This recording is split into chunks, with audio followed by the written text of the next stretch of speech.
The advice and opinions expressed by Dr. Granpeesheh and her guests are meant solely as suggestion and should not be in any way construed as child-specific advice. Dr. Doreen Granpeesheh is Dr. Doreen is an expert in autism. Doreen Granpeesheh. Dr. Granpeesheh. Dr. Doreen Granpeesheh. Dr. Doreen Granpeesheh is a visionary in the field of autism. Now you can ask her questions on Ask Dr. Doreen.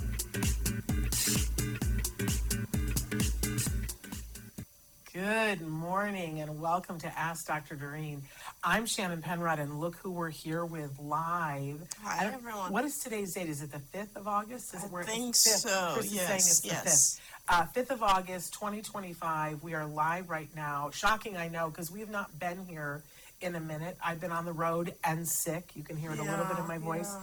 When am I not sick anymore? Just put a drool bag on me and put me out to pasture. So and anytime I fly, forget it. Yeah. And I wear a mask when I fly. I'm the only person on the plane with a mask. And what does that tell me? Get it? Maybe I need to ditch the mask. But in any case, I'm here. I'm still breathing. The rumors of my death have been greatly exaggerated. And excited to be here and grateful to be back in sunny California and here with you. Yes. Our timing also. Like, I haven't been in LA and you've been trying, like, we just haven't had the opportunity to be here together. And I was trying to coordinate it so that I would be gone when you were gone, and then I just marfed it all up. It was just not my finest hour. Not at all. But thrilled to be here. Good to be here. And we're live, which means you guys can be writing in right now and having conversations with us. If it's your first time for some reason, and I'm just going to do a shout out right now to Rosie O'Donnell. Rosie, been watching you on TikTok. Hope you're watching. But if it's your first time watching, Dr. Granpeesheh, oh my gosh, what an expert in the field of autism. How grateful should we all be for her? And I know that so many of us really are, because I've always said that you can see around corners. You've seen things before they come. You're a master at perspective taking. You have brilliantly, for over 40 years, been looking out for our families and for for individuals on the spectrum. At all levels. If you guys have not seen her on the rehearsal, you need to watch the rehearsal and watch her on the rehearsal. You were so good on that. But anyway, we're here with her, and she donates this time to answer questions from you, whoever you are. If you're a parent, if you're the individual who's on the spectrum, my goodness, do we love hearing from you. We love hearing from teachers. We love hearing from professionals in the field who are working with these individuals that we love so much. So write in your questions right now. We always have a starting topic, and today's starting topic is make it fair, make it fun. I know that there is such controversy about ABA in the world, and there's a lot of people who are very skeptical about ABA because there's a lot of negative things said about ABA. And recently, this whole thing came to head where people were talking about assent. That you need to have assent whenever you're working with someone. And for me, as a parent, I was like, I get the gist of that. I get what you guys are trying to get to, and I appreciate it. Because we want to have happy people doing ABA. But it's problematic for me in that assent, how do you ask a child to care about something that they don't care about? I love what you say. I follow you. You say it has to be fair. And I find that if it's fair, then I think we get to the same thing that the people who are talking about assent really were wanting, but got themselves mired in some mud. So maybe if you just, and then we have a bunch of questions, and I know you guys can write in on any topic, including this, but if you can just talk for a second about what you mean when you say it has to be fair. Yeah, and if you don't mind, I actually want to address the whole assent issue as well. Yeah, go for it. So, for me, I'm always looking at things a little bit from a different perspective, and I think that's because A, I've been in this field for over 40 years, and B, I was first a psychologist and then became a BCBA, right? So, kind of together, but the BCBA the BACB didn't even exist when we were studying. So,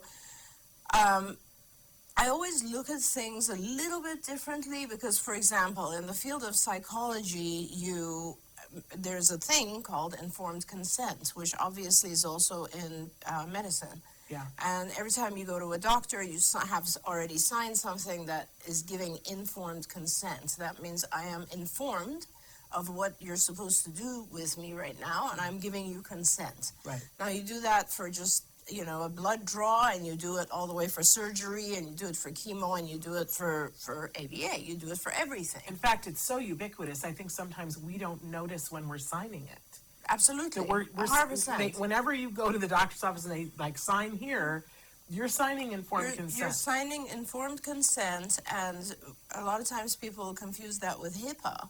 HIPAA is a completely different document that only came about, a decade ago. HIPAA has to do with your records we're going to keep private. That's all it is. But informed consent is really important. Remember, it's not, now notice, it's not called just consent.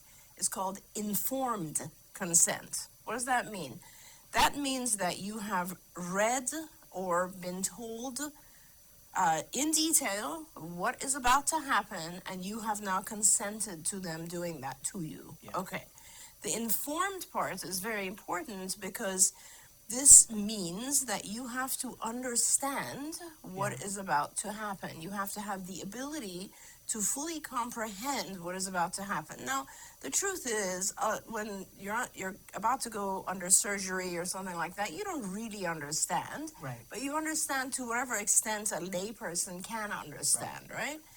You take that same concept and you apply it now, and I can understand completely that the field of BCBAs, or the entire ABA world, wanted to make sure that no one ever did anything to an individual with autism where the individual didn't want it. Right. And that's where the whole concept of assent came about, which actually originally assent had to do with research. But anyway, it is a term that has for many years been used in research of human subjects, which basically means make sure if you're doing research on someone, they know you're doing research. Okay, that's where it comes from. Now, the field of ABA then came in and said, no, we want to make sure all of our learners, which that's a whole nother indication of the fact that, the field doesn't like to call individuals who are receiving ABA treatment patients or even clients. They refer to them as learners, all the same thing. They want to make sure that learners have given permission, which is totally fine. It's the same, intent as, decades ago or hundreds of years ago in psychology, where we wanted to make sure there's permission. Yeah. However, in medicine and in psychology, if you notice, when you go to your doctor's office, at the bottom, it always says if you're the patient or if you're guardian, right? You or your guardian. And it's the same concept here. If an individual is a minor or does not have the ability to understand what is about to happen, in all of medicine and psychology, a consent is necessary, not an assent. Because if you think about it, you don't really go and ask a 10-year-old if they would like to have their wisdom teeth pulled, right? Or, a 6-year-old who might need a surgical procedure. You ask their parents, you ask their guardian, because that is the person who is able to be informed and give permission. Now, the same concept can apply to what we're doing and the whole concept of assent, Shannon, which is why I often think that it interferes with the true intent that it had, right? It has not been understood properly, let's put it that way. Right now, there's a whole movement in ABA that says you actually shouldn't be doing behavioral intervention unless the individual themselves gives you permission. Right. And that, to me, is absolutely would be fine if the individual is able to give permission. That means they fully understand what ABA is, they fully understand the scope of what's about to happen, and they say, no, I don't really want this, or I do want this, right? And if I don't really want this, then they shouldn't be there. Absolutely, 100%. But if they are there, the procedures of ABA are the procedures of ABA. You don't really go into surgery and say, I really don't want you to cut this way. I'd rather prefer you to do a lateral incision, because that's kind of what my preference is, right? A procedure is a procedure. ABA has been proven to be very effective. The person, whether it's the individual themselves as an adult, who can understand, absolutely 100% should say, yes, I want this, or no, I don't want this. That makes perfect sense to me. But that aside, if you are here and if your guardian has given permission and you are not able to give informed consent yourself, then the procedures of ABA are the procedures of ABA. Right. You don't modify them. And I'm going into this in great detail because there's, a whole movement of people that say things like, oh no, you should not, give additional prompting when an individual looks away, because when they look away, that implies that they're removing assent. Right. This kind of thing honestly makes ABA useless. It does, because there are procedures in ABA that need to be followed, period. Like, you cannot modify it to that extent. But you understand what they were trying to get at. 100%. What they were trying to get at was fairness. Exactly. Was making sure no one is abusing this very vulnerable population. Which is critical. But if they use the wrong word. They use the wrong word and they define it incorrectly, is what I'm trying to say. Yeah. So it's kind of like, if you go back again to medicine, right, or psychology, and you have given consent is what's given when you're an adult or when your guardian gives approval for a procedure, right? Yeah. When you've given consent, that's the end of that. You sit back and you let the people do their thing, right? Okay? Here, we're doing two things wrong. First of all, we're saying the individual themselves, which in most cases is a minor, needs to give permission, and that is just not something that always works. And on top of being a minor, has difficulty understanding language, has the symptoms of autism, is not always able to give permission, right? So we're saying we need the consent from the parent, but we also need this assent. And if the individual can't vocalize or even communicate, then we have to interpret what is their permission, assent, which means they have to always be happy. That's just an example of this. Right. And you are not always happy when you're in the middle of behavior change. Right. All of us, every single one of us, when you wake up in the morning and you tell yourself, oh, today I gotta go to work, and then I have to work out and I have to do this and that thing, you are regulating yourself. You're not necessarily giving a body image or a facial expression of happiness. Do you know what I mean? So it is impossible to really read assent. It is impossible to say, oh, if I'm withholding a reinforcer because this individual right now hit the person next to them and they're not happy about it, so I should stop because they've removed their permission. Yeah. This kind of stuff starts to really modify the entire intervention. And I always speak the truth, right? That's right. I'm not trying to make ABA anything it isn't. Right.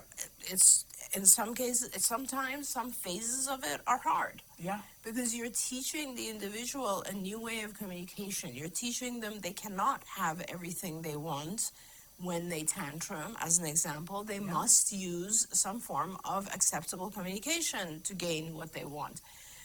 Those types of things are not going to be things where you can see the individual's facial expression approving of it, right? So it's a little bit confusing. I hope I didn't confuse the listeners, but I want to be very honest about it. Right. I feel like the intent was to protect this vulnerable population, and it has just come across incorrectly, and it is causing issues within the field because very much so. And the real issue goes back, sorry, Shannon, now roundabouts, but it goes all the way back to how do we make sure it's fair? Because I have the opportunity sometimes to be speaking to people, and assent always comes up. Yes. And I say to them, my mentor is the great Dr. Doreen Granpeesheh, and she says it has to be fair, and let's talk about the difference. Because for me as a parent, I'm not a BCBA, I'm not even a behavior technician, but I can think of the myriads of examples that I went through with my child and the myriads of examples that I see with other parents. and assent gets sticky. And very, what very can end up sticky. happening is you get paralyzed, and a lot of times I see people choosing not to teach. Exactly. And to me, that's civil rights issue. That's a good way to look at it, Shannon. I look at it from the perspective of if you react to the individual's, let's say, facial expression or body posture and so on, you may actually do the opposite of what you're supposed to be doing in ABA, and you may therefore be rewarding challenging behavior. Absolutely. And that is to the detriment of the individual. It's like you are teaching them that anytime they don't want anything, they should hit. Yeah. And that's going to be very, very detrimental to their life. That the whole purpose of ABA is to help make the individual's life better. Yes. And how do you do that? You teach them skills that allow them to enter the social world. That's all. And I just had an epiphany, because I just said, well, as a parent, I see this, and parent to parent, but also I'm putting it through the filter as a former teacher. There you go. And Oh, when there you I was go. standing in Perfect. front of a classroom of Yes. students, I have a job to do, and my job is to teach them. And they don't walk in the door and go, "Hey, I'm ready to learn." Exactly. Like, bring it to me. I'm here. Exactly. Just lay it on me. I have to help them to be ready to receive. Right. Right. I have to make it fair. Right.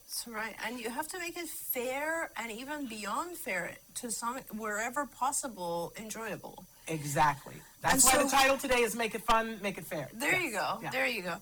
And so going back to that subject, it's really, I think, in my mind, the best way to talk about it is to go to the concept of just behavior change, right? How do we change behavior?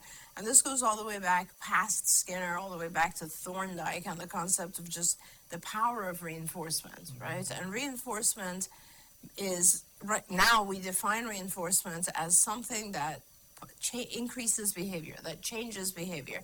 But when you look at ABA, you look at the whole field of behavior analysis, essentially what we're saying is that any behavior can be changed by modifying the things that happen before it and the things that happen after it, okay? The things that happen before it are called antecedents. The things that happen after it are called consequences. You modify these two things and you can modify behavior. How do you modify these two things? So let's say you want to change a behavior that is, I hit my friend when I want a toy. Okay, that's the behavior. What are some things we can do? Antecedent management would be things like, make sure this individual is never really alone with a friend who has a tangible item that they want. You're changing things before they happen so that you are preventing it from even happening. Consequence manipulation is something like, well, if the individual hits their friend, you make sure that they don't get that tangible item that they were trying to get. Right. Instead, you teach the individual to ask, to share the tangible item, the toy. Can I please play with it too? Or even just pointing to an icon. Any form of communication that is more appropriate than hitting. Okay. So that's an example of how you manipulate consequences and you manipulate antecedents. Now, if that scenario that you change the behavior, if you do that repeatedly, this individual learns, oh, every time I hit, I don't get access to this toy. Right. This is not an effective form of communication. What I should actually do is ask. That's all they want. Fine, I'll ask. Now, what have you done? You've done two things. You've taught this individual that hitting doesn't get you anywhere, Right. and that communicating does. Both of those things are highly valuable to this individual fitting into society. Yeah. Okay? And that is the whole, in a nutshell, all ABA is about, Right. is helping you fit into society. Now, if what you're doing on this end, like the consequences of manipulation, are too difficult, and they can be too difficult in lots of different reasons. For example, you could be drilling an individual who's 3 years old and you could be doing it for 8 hours a day. That isn't fair. It isn't. Right?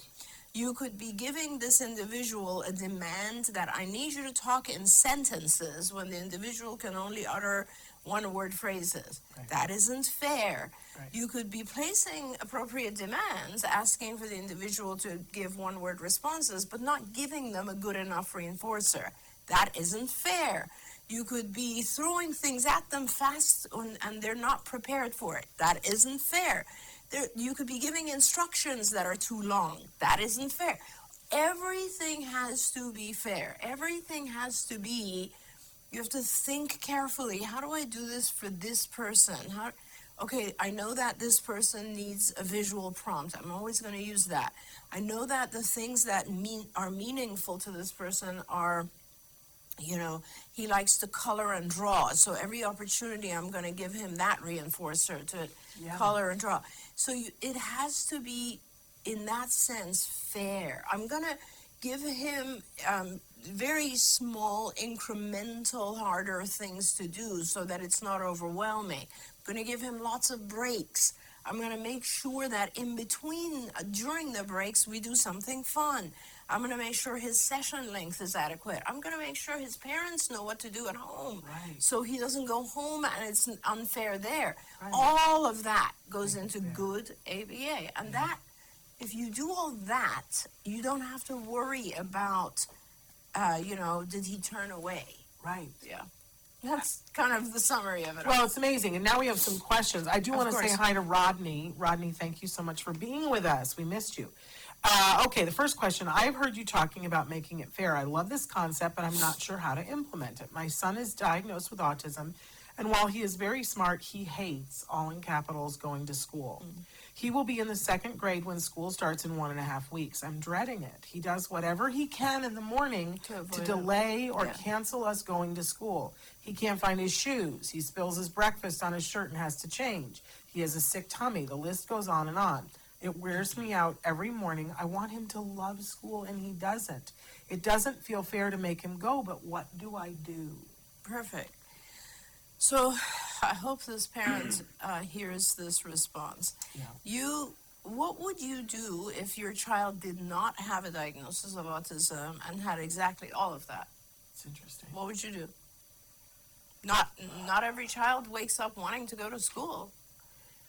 The majority of children, your typical children, do not want to go to school in the first few, in the beginning, right? Until they find friends and so on. So here are things I would do as a parent of 3 kids, right? So, and I've done a lot of these things.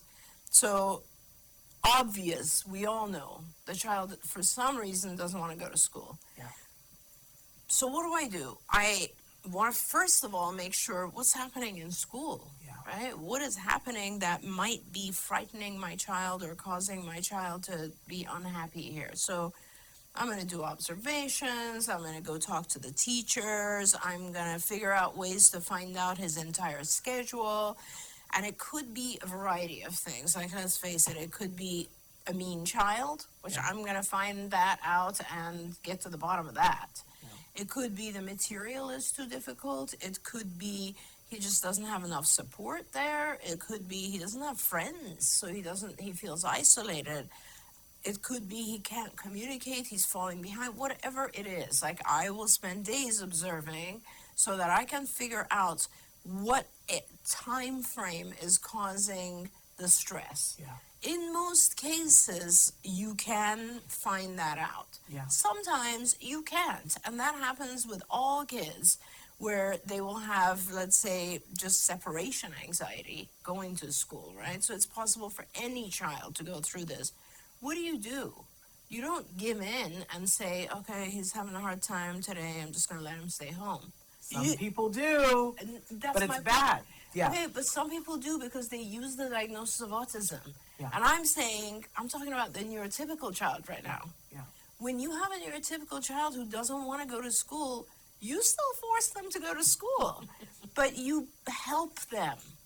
You prompt it, you make it easier in lots of different ways. You figure out what's going on there. You maybe go and stay there a few hours yourself and then fade back. I did that with one of my kids where I had to stand there for 2 hours and then sneak out. You maybe find someone else who they can be friends with. You maybe take them for a shorter period. You maybe give them big rewards in the morning when they're getting ready for school. You make it fun. You do all kinds of stuff, but you get your child to school. You know what I mean? There's nothing different here. The child who has autism there's two things that are different. One is they perhaps cannot communicate with you well enough what is causing them to not want to go. Yeah. But then most 4-year-olds, 5-year-olds also can't really communicate that, right? But perhaps the child with autism has a harder time saying, I'm being bullied, or like I'm scared, I don't have friends, or I don't know how to keep up, or they can't tell you the cause, right? So you have to figure that out. And the second part of it is that we just give in because we're worried. We're like, oh, maybe I shouldn't do it. This is his autism. Yeah. And it's not. He's just communicating with you by not finding his shoes. That's He's a good saying, Yeah. I don't really want to go. I'm a little scared. And everyone is scared of everything new. My 24-year-old just went back home and she has to start studying again because she didn't like her exam results. And I'm like, and she's anxious. Last night she's calling me and she's like, I can't believe I have to start this training and I'm anxious. What do? I don't say, don't worry about it. Just don't do it. Right? I give her all the motivation I can. It's okay. It'll be fine. You can do this, blah, blah, blah. We do that. That's what you do. It's the same exact thing. It doesn't matter that the child has a diagnosis. If there are certain things they have to adhere to, make it easy as possible. Make it as positive as possible. You do that. And then prompt them, help them, shape it so that they do succeed. I just realized something, though. Yeah. Most of us aren't psychologists and weren't raised by psychologists. This is true. So when you, I know people who have neurotypical children who don't send them to school when they don't, I know that.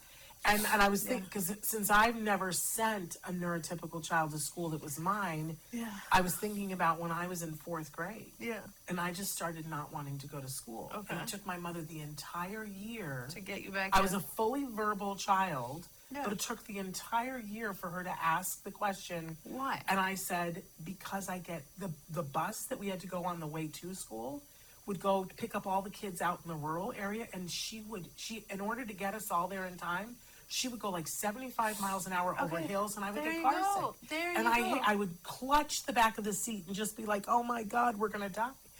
I'm the person who gets sick on the tram going into Disneyland. So, I'm so reactive. I get car sick on a stationary bicycle. I just am not a person meant to move. Yeah, I know you have vertigo. But, it took her the entire, but by that time, I had already learned when you're home, you get to do so many more fun things. So I don't want to go. So it was a pattern, that was hard. Yeah. But my mother, by the time I went to 5th grade, Yeah. our bus route didn't pick up the rural kids, and it was no longer a problem. But my point is, all the things that you just said to do, we wouldn't have known to do. But you detailed for us all the things that we can do. Well, Make it and fun. that's ABA, right? ABA is always there's always the same rules. It's like make it simpler. Like it starts with that, right? Which if you just make it simpler, if you turn that into ABA terminology, that means do a task analysis, Right. use prompting, keep your SD short. These are all make it simpler. Yes. And then reward a lot, Yeah. right? So that's all it is. It's make it easier and simpler, cut it up in little chunks, and reward. That's all it is. And I will say, we've done a couple of, I do the parent-to-parent sometimes on Autism Live. We've done a couple about back to school. I don't know if we're going to have time in the next week and a half to do one, but we've done them before. And one of the things that I see a lot of families do is having a ritual the first week of school or the first day of school. Oh, yeah. Big reward. Oh, yeah. We always went directly to the arcade after Right. the first day. I have friends that they serve breakfast for dinner, which is a big deal in their house. Right. Something that makes, and we always make the first day sparkly with new clothes. In Europe, different countries have different celebrations for the first day of school. yes. So, like in Germany, you get this thing which looks like a cone, like an ice cream cone. And it can But be, it's that big? it's this big. Wow. It's made of like cardboard, right? Okay. And it's decorated and it's filled with candy and toys and things like that. Every parent will take that for their child at the end of the first day of school, and that's what you get. So what a this wonderful is thing. like, there's so many cultural things like that where you basically celebrate Yeah. the child, which is the reinforcer. That's the Yes. reinforcer. Yes. So it's kind of like, just make it easy and make a positive big deal about it. Yeah. And you know, I don't want to take away from the fact that sometimes our kids, like, I'm imagining the most severe scenario, obviously, which is like, this is the first time the child is going on a bus. That's as an example. Yeah. So when I say make it easy, it could involve a lot of different steps, right? That means this parent, before school started, would have had to expose their child to even going up the stairs of a bus, sitting on a bus, doing something fun on a bus. Like, sometimes for our kids, it takes a lot to make it easy. Yes. That's true. I don't want to take away from that, because it is a lot of work for parents to, you know, I remember when my kids were young and they hated going to the pediatrician, obviously, because Right. every time you go to the pediatrician, you get some sort of injection. Right. So I had made it a thing where every single time after the pediatrician's office, we'd go down to the store. Right. You know, there's always a store in the medical building. And we'd buy each of them some sort of something, right? So they actually kind of looked forward to going to the pediatrician because of that. Oh, and now at pediatricians, they give stickers or lollipops or you go. something every Yes. time you. Jem loved the sticker whenever he would go to see Dr. And it was like, which sticker are you picking? Exactly. And it made it fun. So those are just the basics of how you make it fair and fun. And fun. Right? The more demand, and then this is the fairness part of it. In the beginning, because you assume that it's harder in the beginning, the demand is very low. Yeah. So what you're doing is very simple, very easy, and the reward is very high. Yes. That's the secret, right? And you gradually, as this task, this skill becomes easier and easier, you gradually are increasing demand and you're reducing reward. Why? Because you want to get reward to a level that's in real life. Yeah. So because you want this behavior to maintain forever. Right. Now, if every single time I went to school every day, I expected one of those giant cones with filled with candy. Yeah. It isn't realistic, right? I'd get diabetes from all that candy. Yes. So the bottom line is, it can be very high on day one, but gradually I need to reduce this so that by 2 weeks in, the reward is enough. If when you come home, I'm just like, yeah, you had a good day, great, how was it, that kind of thing. So you have to increase demand and reduce reinforcer, but always maintaining a balance of fairness. If the demand is hard, increase the reinforcer. Once it's easy, reduce the reinforcer. Introduce the next thing, increase the reinforcer. That's what it is. It's that balance, which is the fairness. Yeah. And for everybody who goes, oh, because I see people do this all the time, they go, oh, you're just bribing the child. Right. I just want to say to everybody, though, that is the way our system is. Like, your paycheck is a bribe. If you really look at it that way, 100%. it really is. That's the way the Behavior world changes, works. yeah. And it's the way That's the world behavior works. change. Absolutely. So, Absolutely. sort of, I get it, but kind of get over it. Because unless you're willing to forfeit your paycheck, then, you know. Okay, this one. I think something might be wrong with me. I see other people having fun with their kids, and I just don't know how to. My wife reads to our son, and she makes all these character voices. I try to read to him, but he wants mom because she makes it fun. I don't know how to make fun voices. I just read the story. Is there a class to take or a book to read about how to play with your child if you aren't a creative genius or a former comedy improv performer? That sounds like you. But then fortunately for you, your husband is also fun. Yeah, I mean, he's much more fun than I am, actually, which is hard to believe. But I see a lot of parents who have this problem that they're like, but I don't know how to do that. Yeah, yeah. What And advice that's so do you have? hard. That's so hard. I'm just really happy because we've just now, finished a series of videos on our new technology, neurodivergent parenting, which is just amazing, and it teaches things like this, Yes. right? It teaches how to connect. There's actually a whole program called How to Connect with Your Child. Yeah. I guess the feedback that I would have for this parent is you don't have to be your wife. There are other ways that you can connect to your child. There are so many different things that could cause a connection. Perhaps your thing is something outside. Maybe it's more physical. Maybe it's rolling or throwing a ball back and forth. Maybe it's going for walks and looking at the flowers. Maybe it's, I don't know, listening to music together, playing a musical instrument, coloring. There's so many other things that you can do to connect.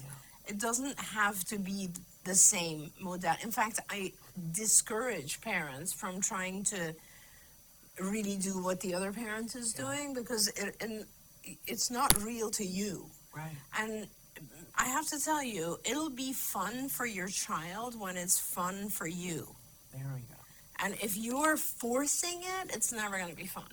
Yeah. So you have to do something that's real to you and like meaningful and fun and easy and flowing for you. Now, before people start asking, is there a way for people to get access to the neurodivergent parenting just if they aren't a part of CARD? Yeah, so there will be by the end of this year. So what we're doing right now is we're rolling it out internally to CARD, as you know, in August. So all of our own parents will have access now, and it's grown. It's pretty big now. It has 50 somewhat programs. Wow. And then after we've done that, we're going to offer it to all of the families who are on skills. Okay. Because we do have that platform, right? Absolutely. So that's our next rollout. That makes I think that's in October. Okay.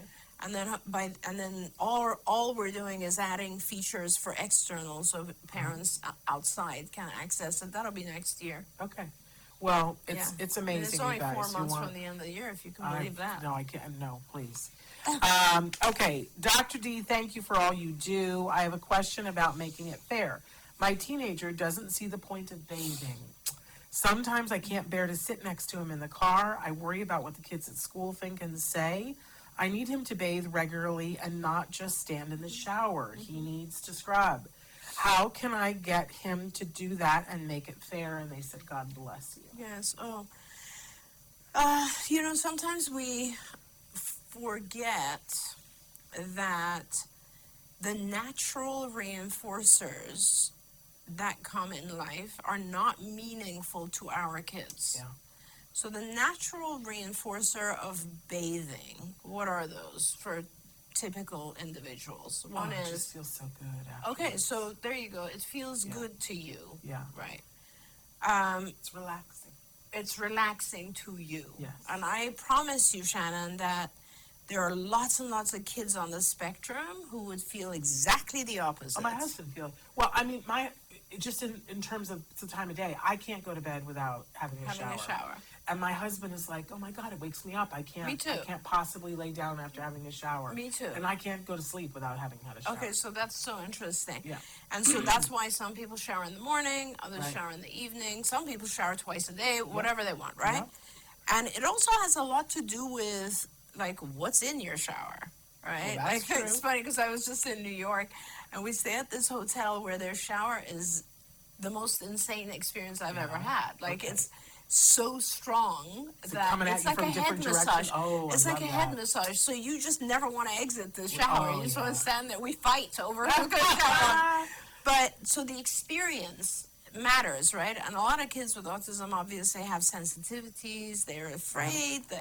One of the things we don't think about is the echo sound in a bathroom. There's so much stuff that we don't think about that is disturbing to our kids. Okay, so the natural reinforcers, the feeling of being relaxed, the feeling of being clean, the feeling of other people thinking you smell good, whatever it is, those things don't have any meaning for our kids. So you have to put an unnatural reinforcer at the end of that activity. You have to put and some other type of reinforcer, and don't fight it. So if you shower, you will get your most favorite food reinforcer. You will get your most favorite activity at the end of this week. You will get some sort of reinforcer so that the person starts to associates this activity gets me the thing I want. Yeah. When I do this activity, I get 30 minutes on the iPad right afterwards. Right. This is a very cool activity. The reinforcer doesn't have to happen inside the activity. That's natural reinforcers. Yeah. They occur as you're doing the activity. Yes. But reinforcers can also occur right after. And these can be things that don't normally happen, but you can make them happen. Yeah. You can give the individual 30 minutes of their favorite activity after showering. Now, But maybe a smell check, because this person apparently will stand in the shower, but there's no washing happening. right. So it's not even a smell check. This is how you make it easier. Okay. So there have to be 3 steps. Okay. So put the steps on the wall. You have to do this and this and this. You have to get wet and wash yourself. Yeah. Maybe now you buy a body wash that smells so good that the individual actually wants to Yeah. wash Like themselves them, with like it. them pick it. Correct. And then the reinforcer doesn't depend on showering. The reinforcer depends on scrubbing yourself. Yeah. The one thing they don't do. You Right. know what I mean? Exactly. All you have to do is just reinforce that thing. And you could also say, you have to have all 3 elements before you get the reinforcer. Yeah. But again, remember to make it fair, which means easy, modeling, step-by-step, reinforcer for each one. Maybe if they do this, they can get their iPad. If they do that, they can get a snack too. They do this, they get a reward from you. You know what I mean? Yeah, So totally it's do. just, and don't fight it. Fighting it or telling our kids, you need to do this, that's ineffective. Yeah, jeez, we all spend time there. Yeah. I don't know why, but we do. Okay, my nephew is 6 years old and has autism. He is nonverbal. He is coming to my house for a week to visit without his parents. My sister-in-law is having surgery, and I need to make this precious boy feel safe while his mom is in the hospital. I feel terrible. I should have asked this before. I should have made an effort before we had an emergency, but here we are. How can I take a crash course in knowing how to connect with him, communicate with him, keep him safe and happy? Is there a trick? A bag of tricks? Yeah, I mean, I think a lot of the things we just talked about today would be helpful, essentially, which is really try to break things down so that you're able to be on his level, so that you're communicating at a level that is comprehensible for him. If he's nonverbal, perhaps he has a iconic communication system. You want to learn that. It could be an iPad or OG device. It could be PECs. It could be whatever it is. You need to make sure you understand it, because if you don't, he is going to come into an environment where he can't communicate. Yes. That's probably the most important thing. And then structure. I think whenever our kids go into a new environment and they're a little bit lost or feel, anxious because they don't know what's going to happen today, structure helps. So that means structure his day.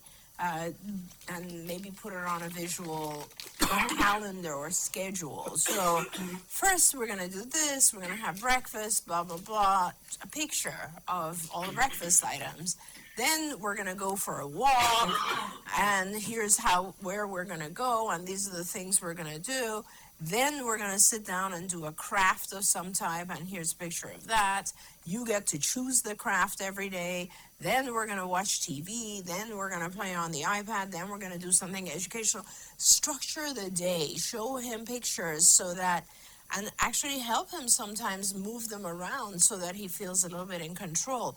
That type of thing, like this picture is next, this is what we're going to do, and also this is what you're going to get. Like infuse the whole day with reinforcers. That kind of thing helps tremendously with kids when they feel anxious because they're in a new environment. And again, it's good that, Shannon, you read the question today, because really it is all about making the child feel like they're in a fair place where the rules are fair and things are, understandable. Everybody understands when things are fair, because what's expected of them and what they get in return are even. They're worth it, right? So that's all the major things that you can do, and that helps. How are you doing there with the Coughing and choking and No problem. whatever.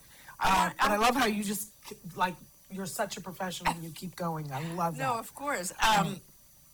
Are there other questions on this subject? Yes. Okay. Well, and we had a question, but then we also had a question written in, and it made me remember this because they're not from the same people. Okay. This one says, I'm an adult on the spectrum. I'm 24, but I live at home with my mom. I love my mom, but she doesn't watch your show, and she doesn't know about this fair thing. I have chores, but she won't tell me what they are until it's time to do them, which is usually right in the middle of my game. This is not fair. No. She decides what is for dinner. How is that fair? She tells me what time to go to bed. Is that fair for a 24-year-old? How do I help her to see that she should be fair? At the same time, we had a question from a friend of ours that I'm not going to mention their name, but they said, I'm having a birthday party for myself soon, and I want it to be Big Brother themed. I don't know if you watch the Big Brother show. I do. I admit to it. I love the Big Brother show. We should do a thing with you watching it because you would lose your mind as a psychologist. He says, I want to have Big Brother games. Listen, I want to come to this party. Big Brother themed food, even a watch party when the episode comes on.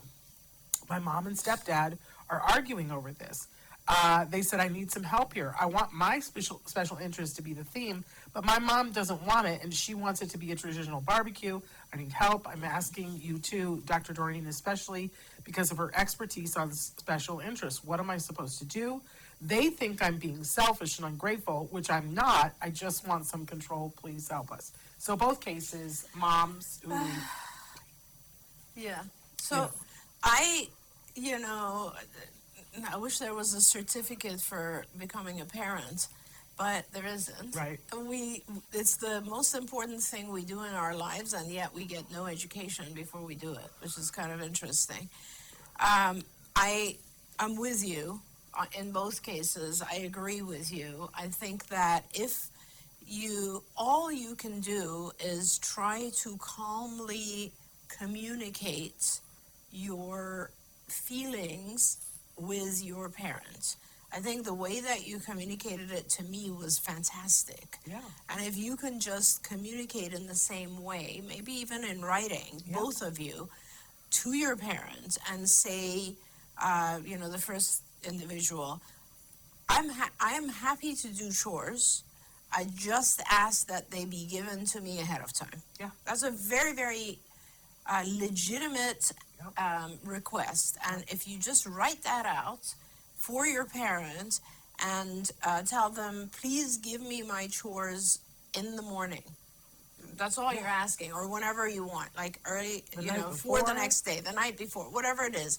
Yeah. That would be fantastic, right? I think they had a second thing too. What's for dinner? What's for dinner? Please allow me to also choose what we have for dinner, maybe 3 nights a week. If you're living alone with your mom, I don't know if there's a dad as well.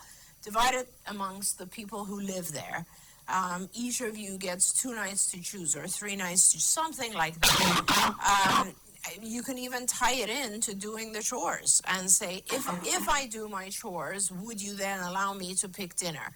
Something like that. It might be that mom feels the choices that you make for dinner are unhealthy. I'm just, predicting. Maybe that's not the case at all. Or maybe she doesn't want to cook what you like. Maybe she doesn't want to cook either what you like.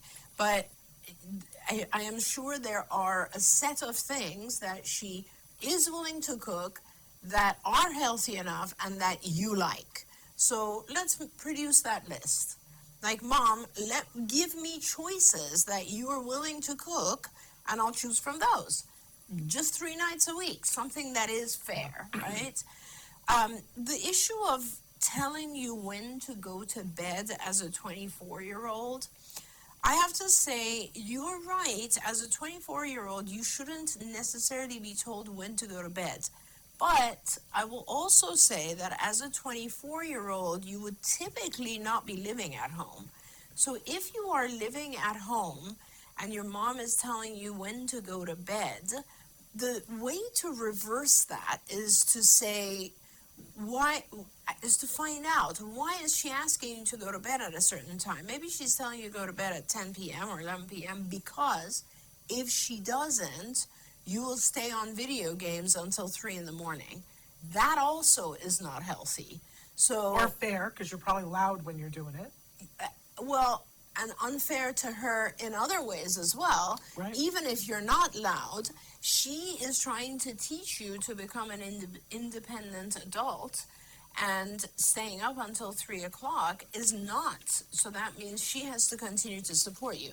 So it has to be fair both ways, right? So that part of it, maybe you can write into us later and let us know kind of what time is she telling you, and if she doesn't tell you, what time would you want to go? Is it negotiable? Can you come into the middle and agree on something? Compromise. So it's always about communication, and the hardest thing, and not just for the folks who write in, for us as well, is when we're emotional about something, communicating it is very, very hard. Yes.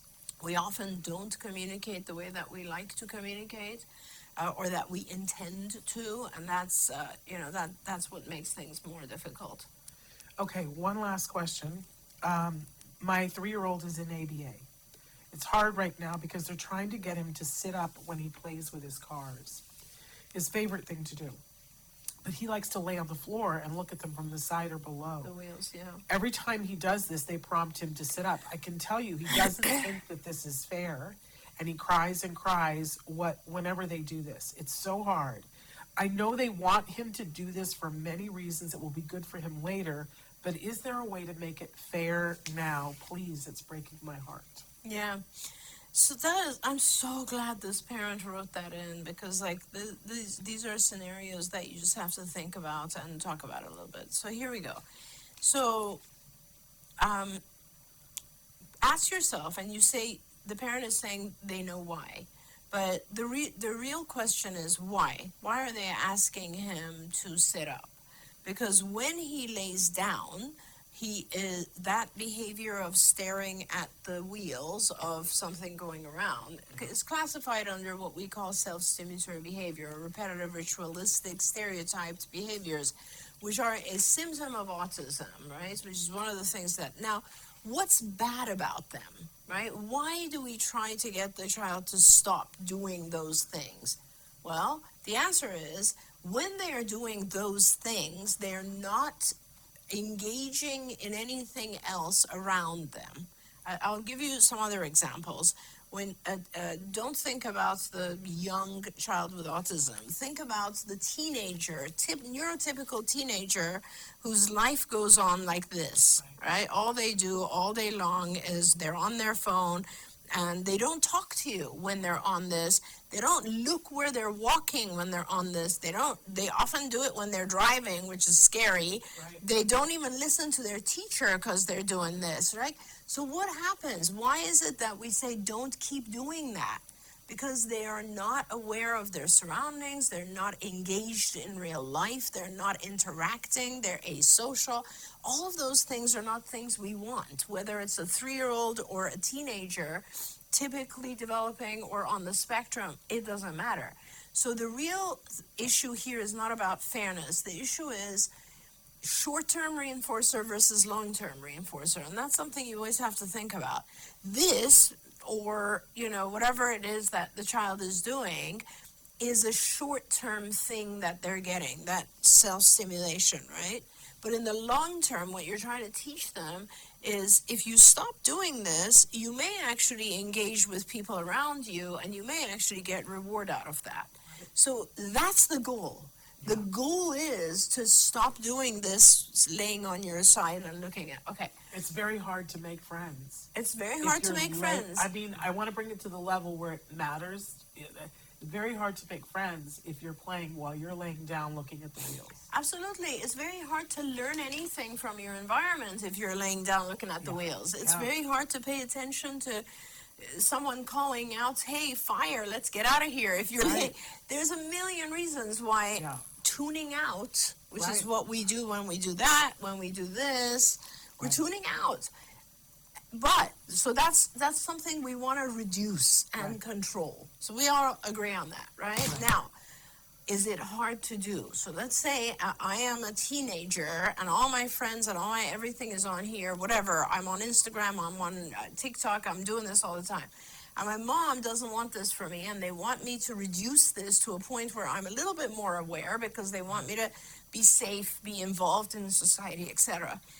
They don't, the right way to do it is to make it easy, do it slow, and reward it. What did I say? Any new thing that you introduce, you want to make the demand low, the reward high.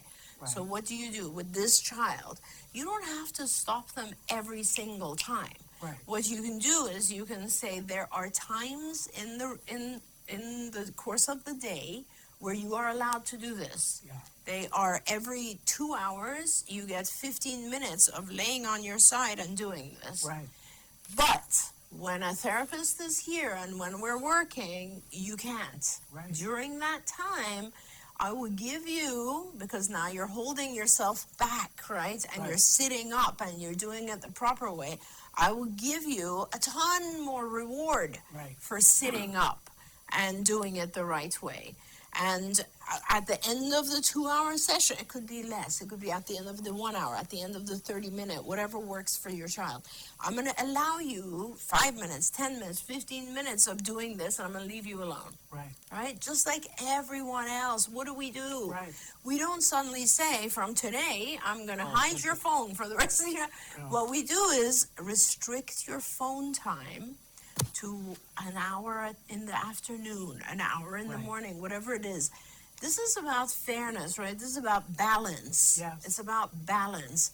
So you don't have to stop every single time. And if you're going to stop every single time, you better be offering that child another reward. There we go. Because you're taking away a major reward. Remember, self-stimulatory behavior is something the child enjoys. Yes. You're taking it away, so you better be rewarding it with something else. Right. And you better do it slowly. There we go. That's the answer.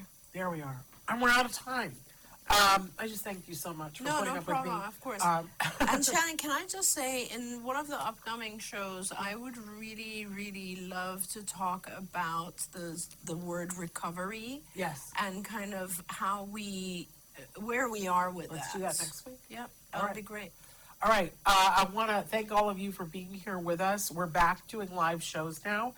Tomorrow we have a live show with a fabulous self-identified autistic who works in the financial world, is married, has children, and is going to talk about neurodiversity in the job force. Great. So great advice from him tomorrow, Grant Harris. We'll be back tomorrow. Until then, have a hug from me and one for your kiddos, and thank you. Always a pleasure, and I hope you feel better. Oh, I'll feel better. But anyway, we'll see you guys tomorrow. Bye-bye for now. Bye, everyone.